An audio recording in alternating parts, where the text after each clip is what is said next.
अपनी परीक्षा के दौरान सबसे ज़्यादा जो बेसिक बुक्स हैं उन्हीं पे फोकस किया एंड मेरे रिसोर्सेज इस प्रकार थे।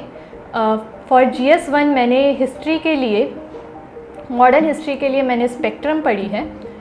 एंशिएंट एंड मिडिवल हिस्ट्री के लिए मैंने 12th 11th क्लास की जो ओल्ड NCERTs हैं वो पढ़ी हैं और अपने सेल्फ नोट्स बनाए हैं एंशिएंट और मिडिवल के लिए, क्योंकि उन खाली बुक्स की यूटिलिटी थोड़ी कम हो जाती है और नोट्स क्योंकि इजी रहते हैं रिवाइज़ करने में, तो मैंने वो बनाए हैं।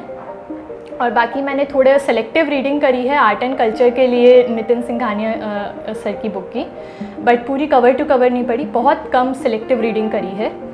बाकी world history and post independence history के लिए मैंने बहुत शॉर्ट नोट्स बनाए हैं।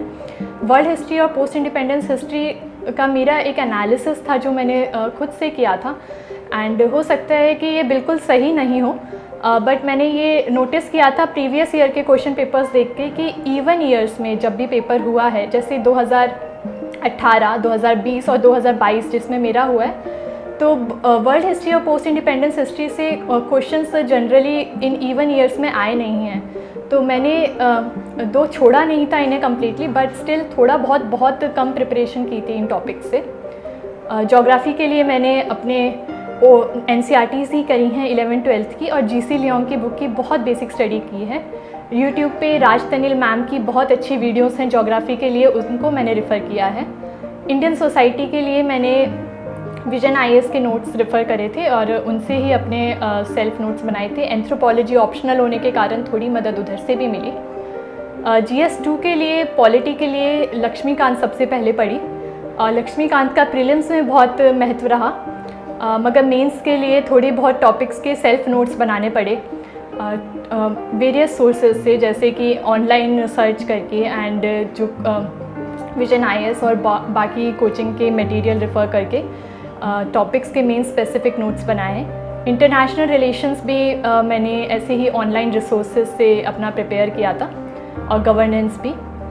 GS3 के लिए इकॉनमी के लिए मैंने श्री राम IAS के जो नोट्स होते हैं उन्हें रेफ़र किया और प्रीलिम्स में मेरे वो काफ़ी काम आए, और इवन मेंस में जो उन्होंने बेस बनाया काफ़ी मदद हुई। बट अगेन मेंस के स्पेसिफिक टॉपिक्स के लिए मैंने अपने विजन IAS के जो बुकलेट्स होती हैं उनसे अपने सेल्फ नोट्स बनाए, और बाकी टॉपर्स कॉपीज़ से भी मैंने नोट्स बनाए, और बाकी और भी ऑनलाइन रिसोर्सेज से मैंने नोट्स को इकट्ठा किया। ऐसे ही GS3 के जो बाकी टॉपिक्स हैं agriculture, science and take,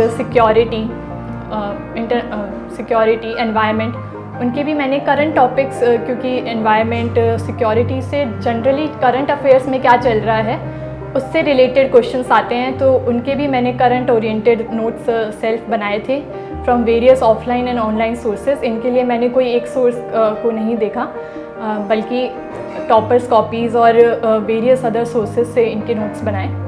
GS4 के लिए GS4 में मुझे हमेशा से थोड़ी दिक्कत रहती थी, क्योंकि GS1 2 3 में मुझे लगता था आंसर थोड़े ऑब्जेक्टिव लिखने होते हैं, तो ऑब्जेक्टिव आंसर लिखने में हम डायरेक्ट अपनी फैक्ट्स, फिगर्स और कॉन्स्टिट्यूशन के आर्टिकल्स, डेटा डाल सकते हैं।